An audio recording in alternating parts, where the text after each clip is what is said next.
Welcome to Jubilee Church, our Sunday gathering. We've got a brand new series that we've started called One. It's based off of this incredible passage that Paul talks about in Ephesians 4, where he captures one heart and one spirit and one God and one baptism. And it's challenging us as a church, it's challenging us as people. How do we become one? Well, through this series, we're going to learn how to do that. I'm hoping that you can watch all of the services and everything that God has in His Scripture is designed to equip you, challenge you, and hopefully even change you. That's our desire as well. So join us as we have this series called One. I believe it's going to change your life. Thank you, everybody. Can you please give a big, huge thank you, round of applause to my awesome, amazing wife right here. This is Nicola. I honestly, truly believe I would not be alive today, let alone standing here in front of you today without her. Even her just helping to fix this iPad right here. I have to rely daily on things like this. Making sure I take my medications. Making sure I shower every now and again, or whatever it is. She's here for me all the time, and I couldn't do whatever God wants me to do without her by my side. I honor you, Nicola. Thank you. You know, we had a couple of people up here this morning, and we had all our student ministry team up here. Damien and Cherish, they just stepped into this young adults role, this young adult pastor's role, and they've been with us in Kids Church for so many years, and they're stepping into this role, which is it's so much more demanding, I promise you. Kids are awesome. Young adults, not so much every time. But I honor you guys. Thank you. You've been with us through everything. I'm talking like 10 plus years in there, and you're going to go on and do absolutely amazing things. And I'm still just honored to be around everything that we do together. So thank you guys. So today is our student ministry. I'm not even going to say takeover, okay? Because we're not here to take over. We're all together, right? So it's our student ministry service. How about that? Our student ministry gathering. Our student ministry, whatever you want to call it. I don't mind. But I'm excited. Are you guys excited? We just had a worship team with four of our youth or young adults leading on there. Hayden, Davi, Caleb, Nina leading on our worship team. That was Hayden's very first time on a Sunday. Isn't that amazing? We've got youth splattered all around the church today on our camera team. Our youth pastors up on the soundboard up here. We had Josh facilitating today. Didn't he do amazing? Damien doing our offering. Those amazing little Jew kids down here that did our offerings this morning. Listen, if you ain't going to give money when there's cute kids down at the front, you're in the wrong business, I promise you, okay? Because that makes you right here want to give extra. We have some of you young adults who are out on our hospitality this morning, serving you those precious cups of coffee that you have. Some are even still in our nursery serving right today, right now. We're blessed to have a church that is full of a generation that just wants to be in and amongst church, God's people, and God Himself. It's amazing. Last night we took around 42 of us to a youth conference at Pace Assembly. It was amazing. The presence of God was so tangible, but what was so amazing to me that this generation just wants to go and worship God. Just wants to go and hear His word. Just wants to go and be in His presence. On a Saturday night, we were actually kind of like, do we take them? It's a student ministry service the day after. Do we want them to go? Maybe they won't come to church, but they're all here this morning. Even the two that gave their lives to the Lord last night are here this morning. Dalton, Brian, we love that you're here with us today. You made the best decision ever. I promise you. So before we actually get into the message, I can't not do this without... Can you all just stand up for me real quickly? Just everybody stand in the room. We have two very special people celebrate their birthdays this week. Very, very special people. Just a few days ago, Pastor Angela celebrated her ... birthday. And then just yesterday, Pastor Darlene, the one and only, celebrated her 80th birthday party. Come on, you can clap a little louder for that. These are our pastors. We love them. Happy birthday. Happy birthday. All right. You guys ready? All right, what time we got? Ooh, we got 2 hours. Awesome. Yeah, you think I'm kidding. Ask Enzo if I'm kidding. He's not kidding. Didn't Enzo do amazing on Juve News? Oh my gosh. That smile on that second take. Don't lose that. He's coming up into youth. Now that's scary. All right. So, good morning, everybody. I'm Pastor Mark. We're going to continue our one series. We spent these last few weeks going through Ephesians 4, talking about all the gifts that Paul is talking about in Ephesians 4. And we've set up to explore these people gifts as Paul speaks. And he's telling us how a church can be united. How not a youth group can be united, not a young adults, not a kids church, not a joy group, how a church can be united. You know, I actually don't like the phrase next generation. I really don't like that. Because when you think about something being next, there's always, something's got to stop before we can go to something else. But that's not true. We're not asking for something to be a next generation. It's just this generation. If we think about next, we can get afraid. Someone's going to take my role. My seat's going to go. I'm not going to be seen anymore. I'm not going to be important anymore. Or I've got big shoes to fill. They did so well. I'm not ready for this. So let's drop the next generation. Let's talk about how we can unite this generation. Every single person in Jubilee, every single person. And that includes every single person that's watching online today as well. You are part of this generation. So this is what it says in Ephesians 4, 11 through 13. It says, so Christ himself gave the apostles, the prophets, the evangelists, the pastors, and the teachers to equip his people for the works of service, so that the body, that's you, the body of Christ may be built up until we all, everybody say all. Come on, everybody say all. Until we all reach unity in the faith and in the knowledge of the Son of God and become mature, attaining to the whole measure of the fullness of Christ. That there is a perfect picture of a united church. Everybody say the gift of pastoring. You'll notice here in this scripture that Jesus is giving these gifts to the church.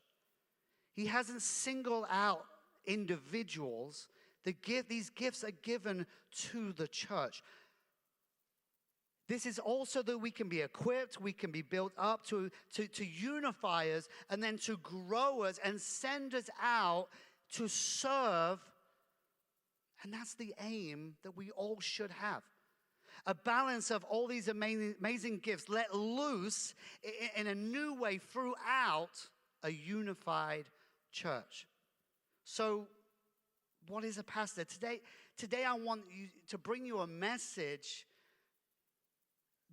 so you may understand exactly what a pastor is, because sometimes we look at the idea of a pastor and we separate ourselves from that because we don't have a microphone or we don't have a building. You see, a pastor is basically a shepherd. a shepherd of people.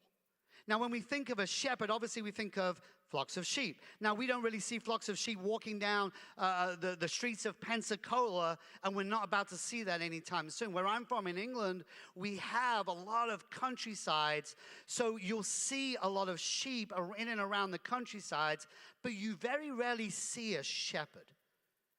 The sheep are just roaming free in the countryside. Every now and again, you may see them come and maybe lead them into a next field or feed them, but you don't really see a shepherd. But in the Bible, the word shepherd pops up on many, many pages, hundreds and hundreds of times. And it'll be well understood then by reading the Bible that most people would have the definition of what a shepherd is. The Bible's picture is not of a shepherd of just making sure they have sheep. The identity of a shepherd is someone that is going to tend to the sheep's needs, is going to lead them to good pastures, that is going to stand by them and protect them from any danger, that is even going to sleep with them by the side of them at nighttime when they're afraid. That's what the Bible pictures a shepherd as, the biblical version. The shepherd didn't say to the sheep, go. The shepherd led the sheep. Follow me. Let me take you to the good pasture. Let me take you to where it's safe. Let me take you where you can get fed. The shepherd leads. The shepherd is in front, moving. Now, the Bible describes what a good shepherd is, what a good pastor is, but guess what? There is also bad shepherds. Unfortunately, there are bad pastors. Now, whether it be the people of Israel in the Old Testament or the church of Jesus in the New Testament, bad pastors are called out in the Bible. The prophet Ezekiel says this. He says, this is what the sovereign Lord says. Woe to you shepherds of Israel who only take care of yourselves. Should not the shepherds take care of the flock? You have not strengthened the weak or healed the sick or bound up the injured. You have not brought back the strays or searched for the lost. You have ruled them harshly and brutally. And in the next verses, he says, as a result of this neglect, the sheep suffered. They were scattered. They became food for any wild animals that were passing. Nobody searched or looked for them.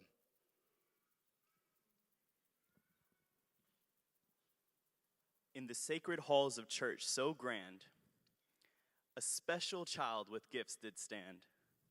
With talents galore and a heart so pure, this child longed to serve Jesus.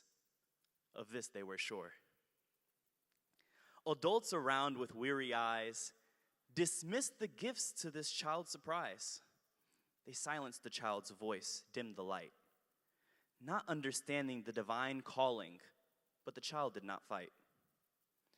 This child yearned to share their gift, to uplift spirits, to create a shift.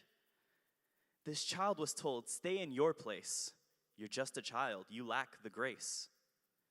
Yet, in their spirit, a fire burned, longing to make Jesus shine. This child would not be chained or unturned, for Jesus they knew blessed them with all of their gifts and skill. The child knew their purpose was to be fulfilled. Growing close to Jesus was gradual. This child was never complacent, never made it casual. Too young, they say, as they hand him a manual, but this child has heard from the Emmanuel and wanted to be like Samuel. The child's gifts took flight, filling the room with worship that night, congregation witnessing that radiant sight, a voice that soared to inspire many to hand the pains they've endured to the Lord of Lords. Watching this child's pure worship, they did adore. The child was blessed for having a tongue like a sword, deciding to spread the word. Let this be a lesson for young and old. Nurture the talents timid and bold. For in every child there is a spark from the divine, a gift to be cherished, a purpose that needs to shine.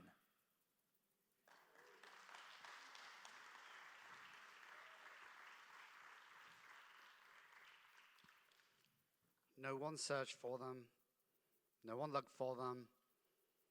So they got lost. They got left behind. We have a responsibility. We have a responsibility not just for the young, but we have a responsibility for every single person in this room. That there is just a negative picture of what we can see pastors were supposed to be, but where it was failed. They were meant to care. They're meant to look after, not to exploit, not to use for their own gain. They were meant to strengthen the weak, to heal the sick, to bind up the injured, to bring back the stray. But look for the lost. To keep the flock together and to protect them with kindness and not harsh words. Everybody say, ultimate pastor. Anybody know who I'm going to be talking about right now? Jesus, come on. We see in the Gospels, in John chapter 10, we see in other scripts, we see Jesus speaking about himself as the ultimate pastor, the good shepherd who calls for the sheep after his resurrection. Jesus reinstates Peter, who's already denied him, to go and he charges him to feed and tend his sheep. He's passing on that pastoral authority to Peter. He's passed that on to every single person in this room. Peter, feed my lambs. Feed my sheep. We in the church are urged to watch carefully over ourselves, of course, but also the flock in our care. In Acts 20, Paul tells the elders of the Ephesian church in a very, very emotional farewell. He says to them, Acts 20:28, he says, keep watch over yourselves and the flock of which the Holy Spirit has made you overseers. He's talking to you, church. He has made you overseers. Be shepherds, pastors of the church of God, which he brought with his own blood. His own blood, so that you can go and pastor, to shepherd his flock. You know, I titled this message when I originally wrote it, I titled it One Voice. I want to join together a generation that we all have the same voice, and that voice is God. But I have a little title in a bracket that I want to add to it. It's one another. We can each have a part of this together. So far, I know this message is telling us about what a good pastor is and what a bad pastor is and what we should do, but it's introducing us into a new way, something powerful. We can be, as a church, a powerful principle we can adapt so that we can unite Jubilee. Then we can go out. But we have to unite us. We have to make sure everybody inside of Jubilee is taken care of, or we won't be a united church. The New Testament is full of encouragement.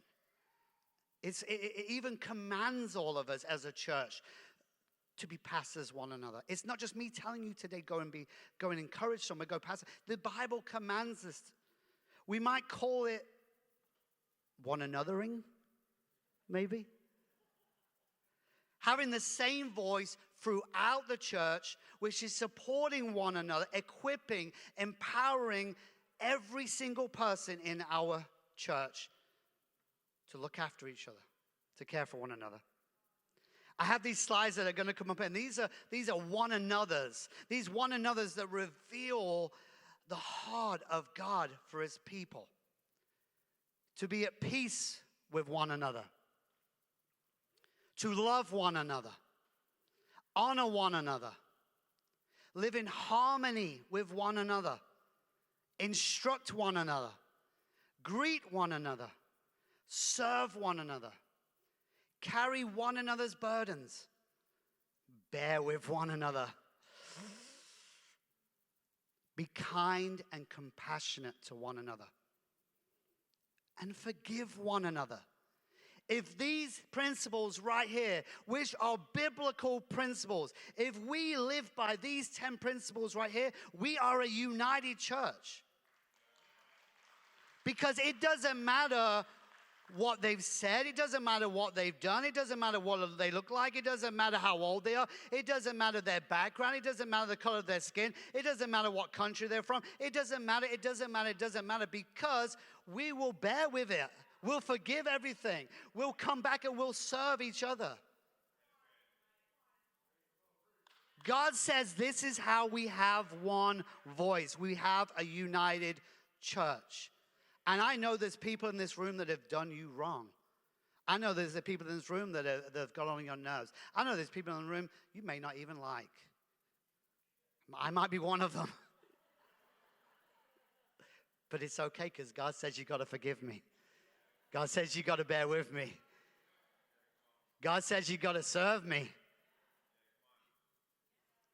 These are powerful scriptures. I urge you, take a picture, write these down.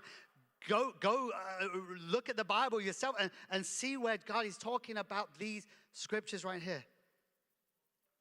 So I wonder, as we're talking about some, touchy subjects right now, I wonder if you remember a time where you've made yourself vulnerable to somebody. You've opened up, you've expressed where you're at, you've shared a need in this church family. And you shared that need, you shared that where you are, and you received help. Maybe they didn't have everything in place. Maybe they didn't have all the answers. Maybe they couldn't fix it for you. But what they did do was they sat with you. What they did do, they walked with you. What they did do, they did something practical to show you that they care about you. Maybe they text you. Maybe they prayed with you. Maybe they called you. Maybe they had coffee, whatever it may be. But they did something practical to actually show you that I hear you. I'm here for you. Just those even small things like that make a huge difference. And this week, I reached out to like 10 different people, all different age groups. And I reached out to them and I asked them a question. And I'm going to use a couple of these testimonies throughout this message today. The question was, tell me about a time in the last month or so where somebody in this church you reached out to, or they reached out to you. And they sat with you, and they prayed with you, or they helped you, or they just took notice of you. Give me something. And I'm going to share some of these testimonies as we go through this message, okay? So the first one is here. I'm not going to say any names. I'm not going to say who texts me or who they're talking about, but you'll know if it's you, I'm sure. One person said this. He said, when I was beating myself up about missed opportunities. Anybody had missed opportunities before?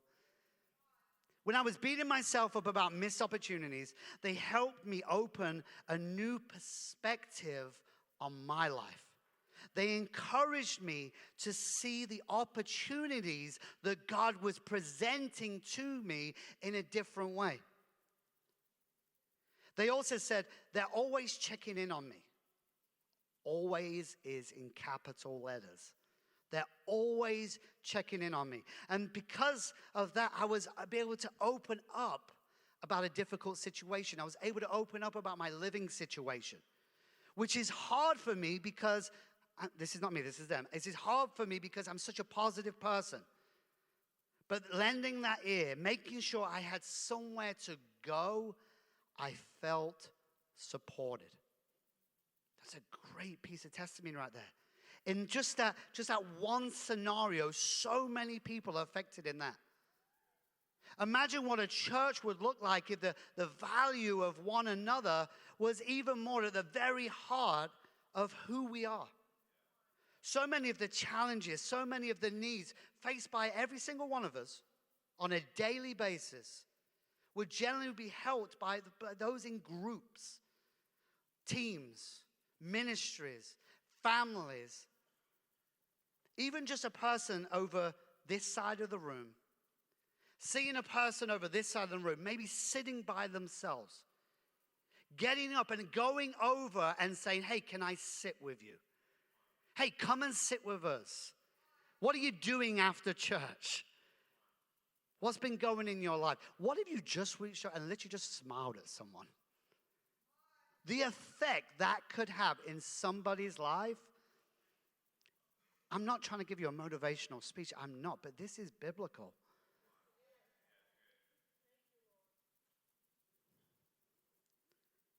I'm not saying we should just be nice to each other. I'm saying there is a root used by Jesus to describe the Holy Spirit. He's our comforter. He's our counselor. 2 Corinthians 1, verses 3 to 7, it says this. Praise be to God and Father of our Lord Jesus Christ, the Father of compassion and the God of all comfort, who comforts all of us in our troubles, so that we, everybody say we, come on, everybody say we, so that we can comfort those in any trouble with the comfort we ourselves receive from God. For just as we share abundantly in the sufferings of Christ, so also our comfort abounds through Christ. God says, listen, I comfort you, you comfort them, and then guess what? We're all united in him. Who needs to see some comforting from some people? Who needs someone to check in on them? But we have excuses. Everybody say excuses. Think of our experiences, church. Think of all the things we've experienced together. Think of all the things that Jesus has walked us all through as a body. We've known peace when we're in trouble. We've known healing when there's heartache. We've known restoration when there was no hope. We've known comfort in loss. We've known friendship in loneliness. We've had help both small and large in this church, but we still make excuses of why we cannot do our bit. You might think, well, what do I have to give? It's a student ministry service today. Young ones are probably, no, I'm even going to say probably because I know they are because they've told me this. They say, what do I have to give? I'm too young. They're not going to ask for my help. They know it all anyway. There's people, your excuses could be, I'm too old. They don't want me around. We've got nothing in common with them. That's just an excuse. I'm sorry, but it's good. I am 44-year-old. Do you think they want me around? Yes, they do. Because I can still buy a pair of nice sneakers, even at 44.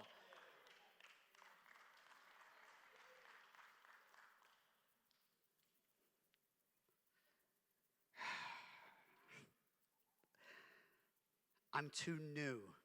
They won't take me seriously. That is an unfortunate one. I'm too new. They won't take me seriously. Listen, we're all on a different journey. If you've got more experience than them in the Lord, then please go hunt them out because they need you. I'm too old school. They won't want my opinion. Remember, this generation. This generation is what is going to unite our church. A united church is a church where one voice is all that is needed, and that is the voice of God. If God is speaking to you and saying, that person over there needs to hear from you, that person over there needs some encouragement, that person, then you hear the voice of God and you go do it. It's not for anyone else but yourself to take responsibility for that. Listen to the Holy Spirit. He will tell you who needs your encouragement today. I'm going to take you on one of my journeys that recently happened to me. And this is kind of hard for me. I probably will cry. I went on a journey just a few months ago. I went to sleep as normal. And if you don't know, I have seizures. And nothing was different that night. I went to sleep as normal. Took my medication because my wife makes sure every night I take my medication. But I had a seizure that night. And nothing of this is new to me. I've been having seizures since I was 12 years old. I've been in and out of medication on it. It only ever happens in your sleep. Did you know that? If your first time you have a seizure determines what your seizure pattern is going to be like. So my first seizure was in my sleep, so every other seizure has been in my sleep. Now, this is the great thing about this. I've not had a seizure for almost 3 years. Now, this is huge because I was having them since I was the age of 12, about every 3 to 4 months. Now, every time I would have a seizure, it would be pretty bad. I've had seizures on airplanes before. It's been pretty rough. I wake up, have no idea what's gone on. My tongue is all messed up because I bite my tongue a lot, obviously, when I'm having a seizure. My head is pounding. You ever had like one of them headaches, just like someone just ran over you? My head is pounding. My legs are aching. I can't walk. My legs are aching so much. I just cannot mobilize or anything. And my memory, I cannot remember what's happened in the last 24 hours. It takes a good while. But I woke up from this seizure and nothing like that happened. Nothing didn't bite my tongue. I could remember everything. My legs were working fine. But I woke up to a horrible pain on this side of my face. And I had so much blood. So much blood. The result was different.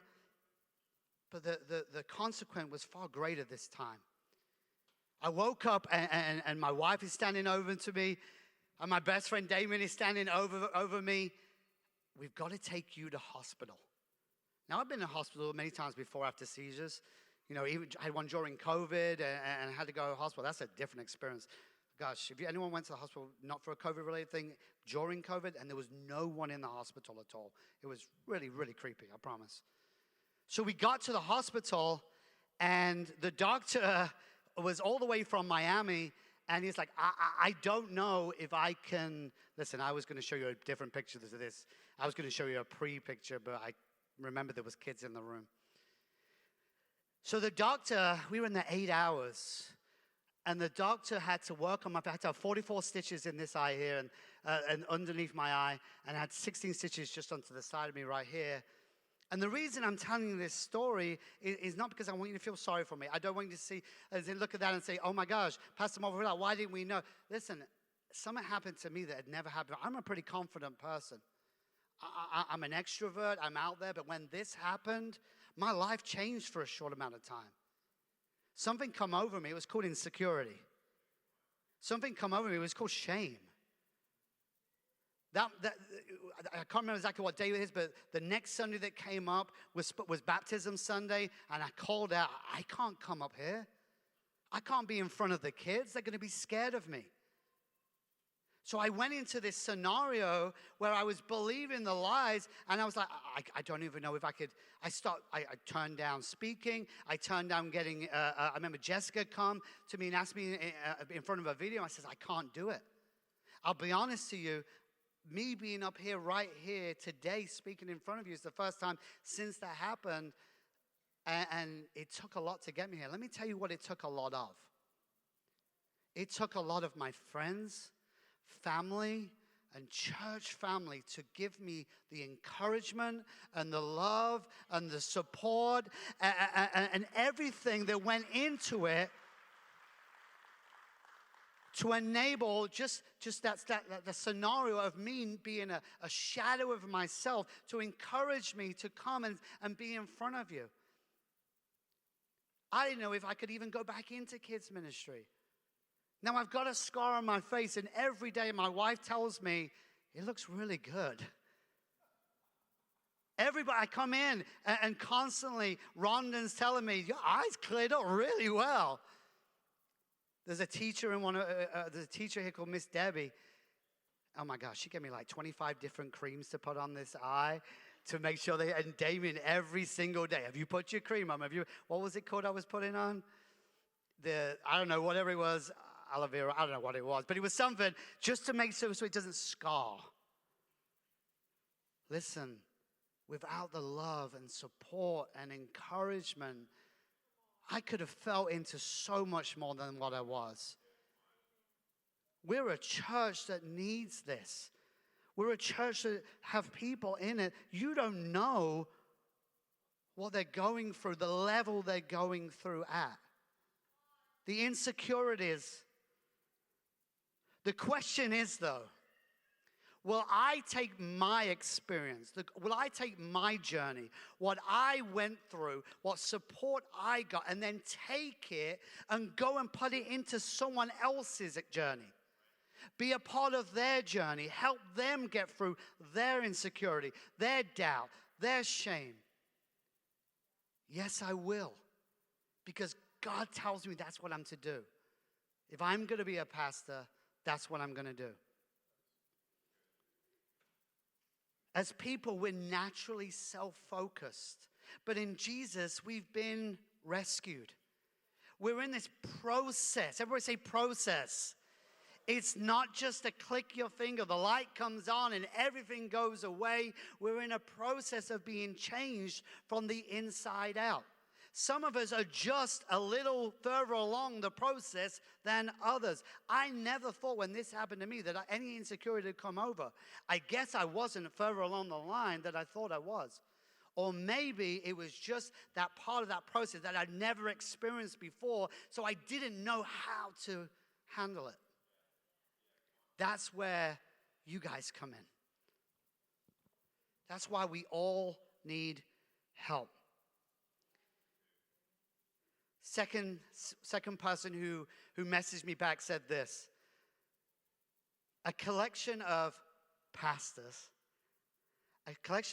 have helped me in being accountable to Christ, especially in my job choices. I had many options, but which of them would be best for my family and me? Going by my own judgment, as I have so many times before, I would have made the choice for myself.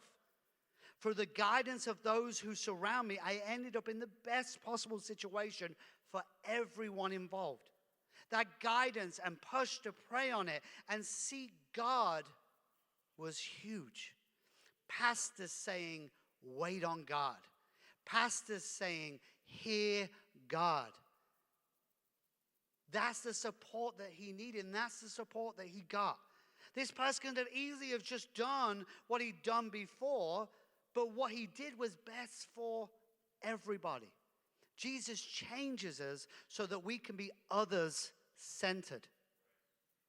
1 Corinthians 10:24 says, don't always seek what is best for you at the expense of another. I'm going to take you through a quick story. I'm sorry, it is getting on, isn't it? I'm going to take you through a quick story. This is one of my favorite stories in the Bible. This is a miracle story. This is the story of the feeding of the 5,000. Now, obviously, we know the story. Jesus fed lots and lots of people. But obviously, the needs of these people were more than just food. If you've got that many people gathering in one place, they've not just come for food. They're suffering many, many, many different areas, okay? So the crowd here underneath had things going on. So I'm going to tell you some about the things, type of love, how we can share more of Jesus in our church. Mark 6:34-44 says, when Jesus landed and saw a large crowd, he had compassion on them, because they were still like sheep without a shepherd. So he began teaching them many things. By this time it was late in the day. So his disciples came to him. This is a remote place, they said. It's already very late. Send the people away so they can go to the surrounding countryside and villages and buy themselves something to eat. But Jesus answered, you give them something to eat. They said to Jesus, that would take more than half a year's wages. Are we going to go and seriously spend that much on bread and give it to all these people to eat? Jesus said, how many loaves do you have? Go find out. When they found out, they said 5 and 2 fish. Then Jesus directed them to have all the people sit down in groups on the green grass. So they sat down in groups of hundreds and fifties, taking the 5 loaves and the 2 fish, and looking up to heaven, he gave thanks and broke the loaves. Then he gave them, this is so important right here. Then he gave them to the disciples to distribute to the people. He gave them to the pastors. Go give. He also divided the 2 fish among them. They all ate and were satisfied. And the disciples picked up 12 basketfuls of broken pieces of bread and fish. The number of men who had eaten was 5,000. Everybody say, ultimate pastor. Not only did Jesus provide for the people, he provided for the disciples to go and shepherd. Jesus shows himself here as the ultimate pastor. He releases his disciples to pastor the people. That's what Jesus is doing to us. He's releasing us to do that. The disciples were not intended to do anything about the fact that these people were all hungry, that had been there. It's dark, it's late. They asked Jesus, they literally said, send them away. They can go into the neighboring villages. They can go somewhere. They can go find a Waffle House. There'll be one open, I promise. And Jesus says, what? Jesus was moved with compassion. Compassion is love that does something. You can't just have love and walk away. Compassion is needed so you can do something about it. Actually get up and do something through love. It says that Jesus saw the multitude, was moved with compassion for them because they were like sheep without a shepherd. Now, this is the question I get asked all the time in kids' church. Every single time we tell this story. Why didn't Jesus just do the miracle himself? Why didn't he just call down bread from heaven? Why didn't the fish just magically appear? Why didn't their bellies just get full without even eating? He could have done it, right? It's Jesus. Why did he release the disciples to do it? He could have done all of that. Of course he did. But he chose to involve his followers in the miracle because he still does that today. He chooses to involve you in the miracles daily. Now, this powerful picture is just a description of how we are meant to be as a church, as a family. Jesus is the good shepherd. He's the pastor. He calls us alongside him to tend to the sheep.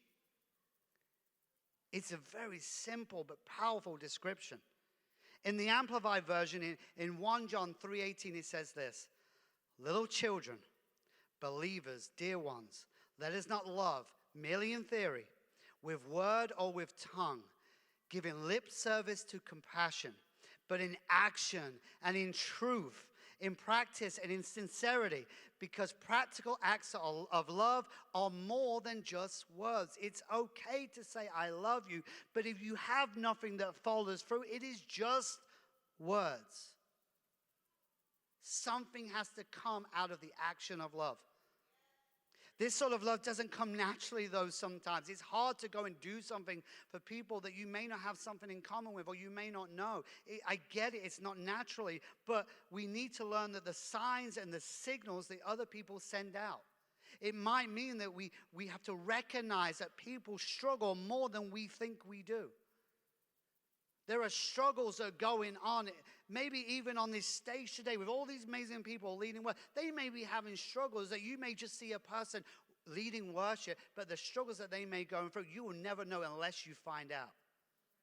There may be you sitting in the seat right here at the back by yourself and no one's come to speak to you. No one's come to ask. That shift can change today. That can happen today. Let me give you another testimony. So one person responded with, it's most definitely the people. They didn't say pastors. They didn't say leaders. They just said the people. It's most definitely the people that are here at Jubilee that are there for me. They support me. Rise to church because we are lacking a vehicle. Coming through again and again as we've been struggling financially lately. And then there's the conversations I'm able to have without judgment, which helps me trust. And when I can trust, I can build a relationship through that. I'm not going to name names, but this is one of our young people. Their needs are needs of an adult. But the love that they're getting is sufficient. Love does something. It works. I did a rap song back when I was first in kids' church. And if you go on YouTube, it has like three views or something like that. But it was called Love Never Fails. Because love works. It's really embarrassing, but you go look at it. I don't care. Listen, I just walked through this. It's just another part of my journey, right? Everybody say avoid self-protection. Secondly, in this story, we see that love avoids self-protection. The disciples here struggle with a hurdle. And that hurdle is actually something that we all need to overcome. We tend as people to protect ourselves. We get territorial. We don't need to wonder what was in their mind as they said, this is a remote place. It's already very late. Send the people away. We don't have to wonder. It's plain as day what they were saying. Hey, we've done enough. Send these away. Let's go home. But Jesus answered, you give them something to eat. You give them something to eat. You do it. They said to him, that would take more than half a year's wages. I want to know what these disciples are getting paid. I mean, if there's 5,000 men, plus the women, plus the children, and a half year's wage, I want to be on a disciple's wage. They're getting paid some money. Are we to go and spend that much and give it to them to eat? All it is excuses, more and more excuses of why we can't do it, because we protect ourselves. We protect our bank balance. We protect our time. We protect our emotions. We protect our. It's just excuses. It's too dark. It's too late. It's too costly. It's too hard. What difference can we make? And it's a fallen world if we just stop making excuses. It comes out to something very simple. It's a fear. It's a fear of rejection. It's a fear of not being enough. Or it's a collection of fears that we've built up over time. Maybe we've reached out before and somebody has shunned us. Maybe we've reached out before and somebody has not took that. Maybe we've reached out before and we got shut down. But it's just a collection of fears that we build up, and we want to hold on to them fears so that we don't get hurt again. Those fears can so often prevent us from reaching out and taking a step to go deeper with a person. But in Jesus, guess what? We have the power to be different. Those scriptures that we put up on there, that's the power of Jesus to be different. Our fear, our insecurity, our selfishness, all these barriers, guess what? On that cross that Jesus died on, all those barriers, they're nailed to the cross. He didn't die on the cross so that you could take them back. When he died on that cross, he took all of those fears away.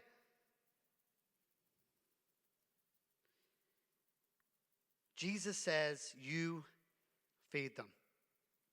Another person responded with this. I've had people reaching out to me with support, giving me encouragement, praying over me multiple times, and always making me feel loved and inviting me to lunch or speaking over my life. This is a full package. Whoever this person is doing for this, you did really good.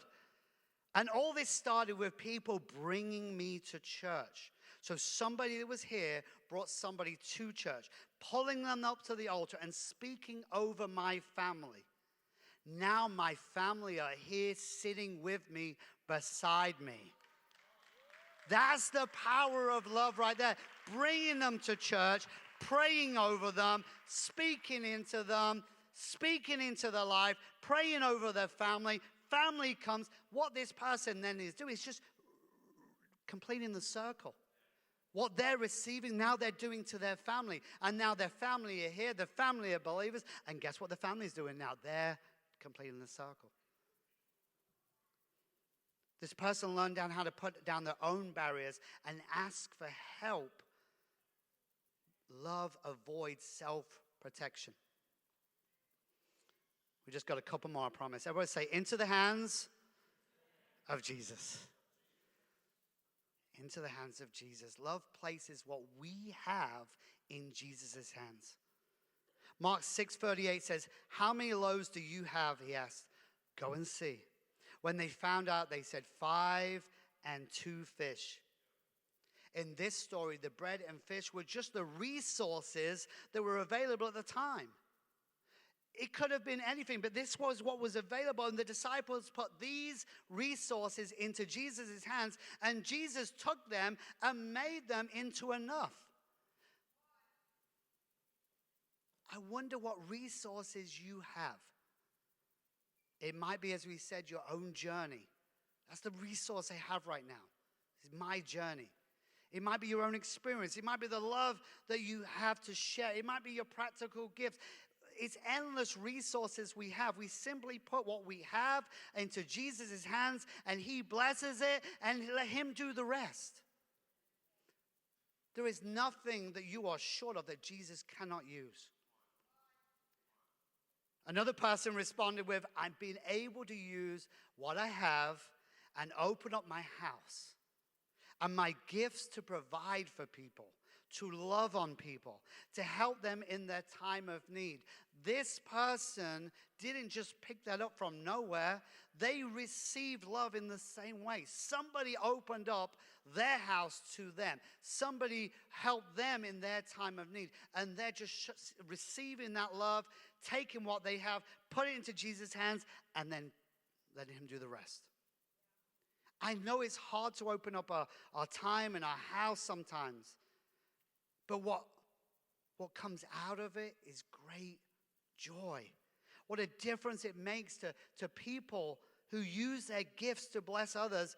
And one thing that we can all do in this room is give encouragement. Everybody can give encouragement. But if we take that encouragement and put it into God's hands, what comes out of what you've just give could change lives. To encourage someone means putting courage into them. Encourage.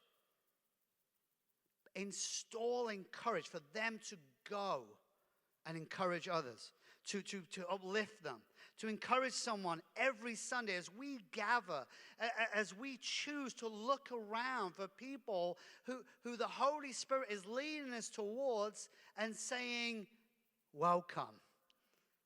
I've missed you. How have you been? You look great. This week I got a phone call from a person who I'm really, really fond of. I've known this person for years and years and years. And they're not even that old. So you can, obviously they came from kids' church. Now, I was sitting at home, and me and Nicola were having a conversation about something. And we finished the conversation, and she turned to me and she said, your phone was ringing. So I looked at my phone, and it was this person. And I was like, I haven't heard from them in ages.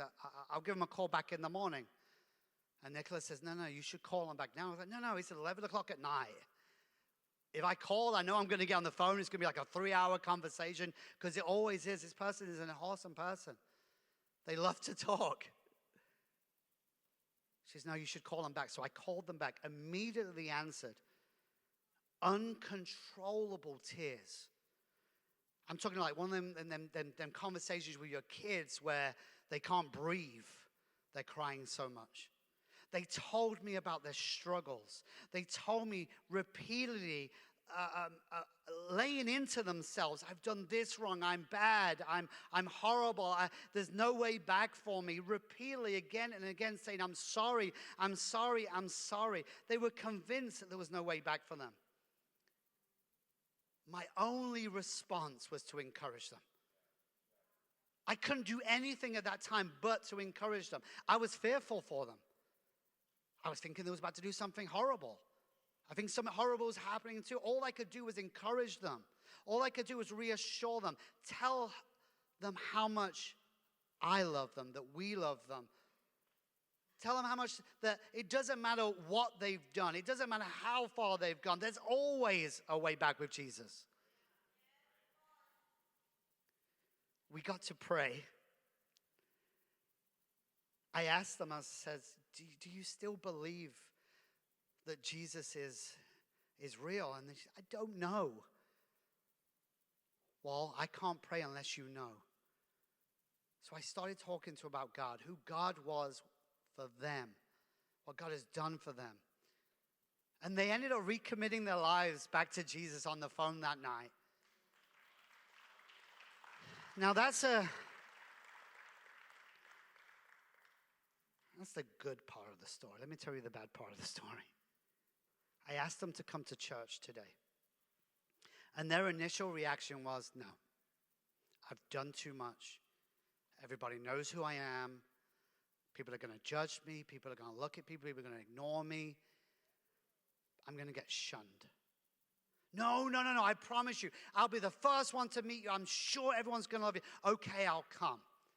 And all this week it's been, I'm coming, I'm not coming, I'm coming, I'm not coming. Last night it was, I'm coming. I was like, awesome, I promise you, I can't wait. You're going to be so overwhelmed with joy of how many people love on you when you walk through that door.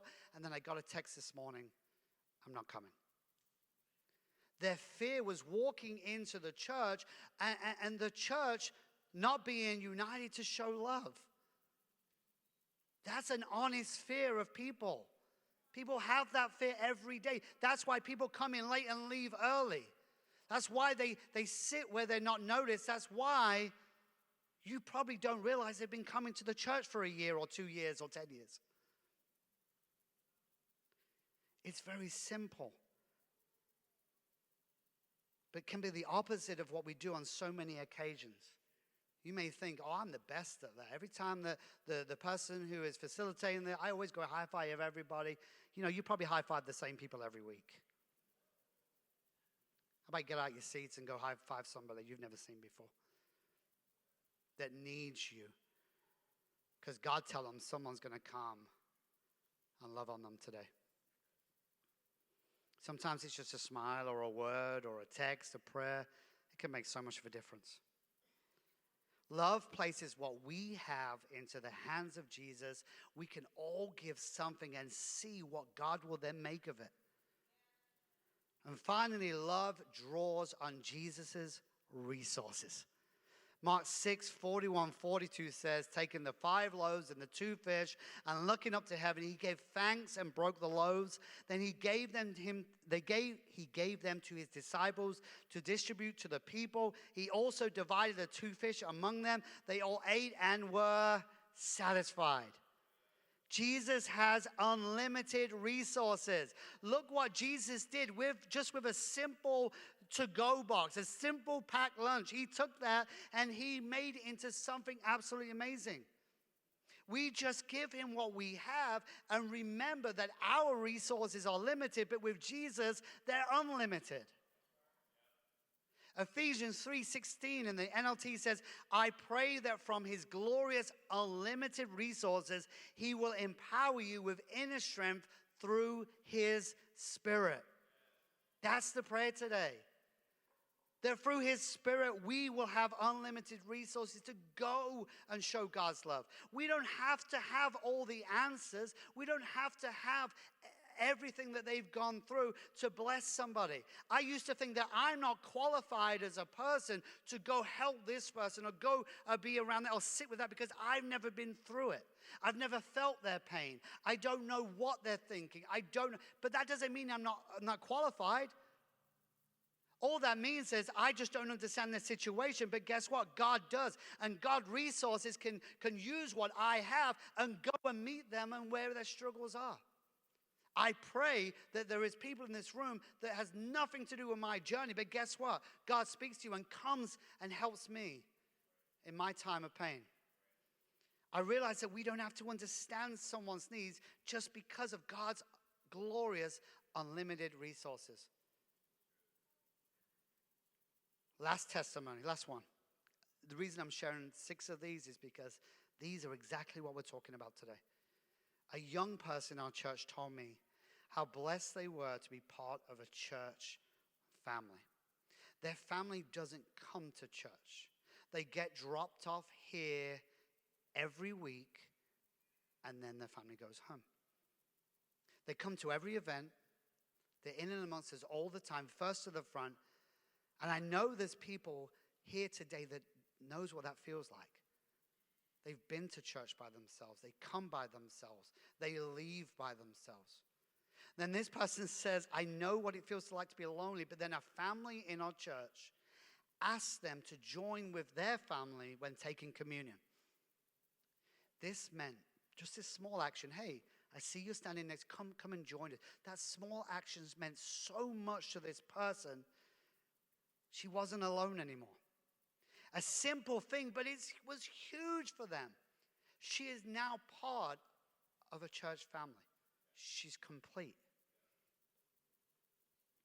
I don't know if it was whoever's leading communion that said, go join a family. I don't know if it was the family that specifically targeted this person and said, come with it. It doesn't matter, but it matters that God's resources was used in that situation, and now they feel part of something. The disciples, they were reluctant at first, but what Jesus did was so much more than enough. Mark 6:43 said they picked up 12 basketfuls of broken bread and fish. After everybody had been fed, after the resources had been used, after everybody had been taken care of, there's 12 baskets left. God's ultimate resources, but they were still reluctant.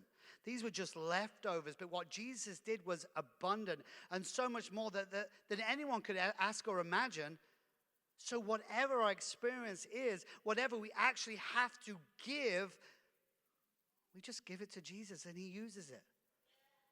Let him take it in his miracle hands, him resource it, him bless it, him put that compassion into our heart, and let him see what he can do. What are you afraid of? Love draws on Jesus' resources.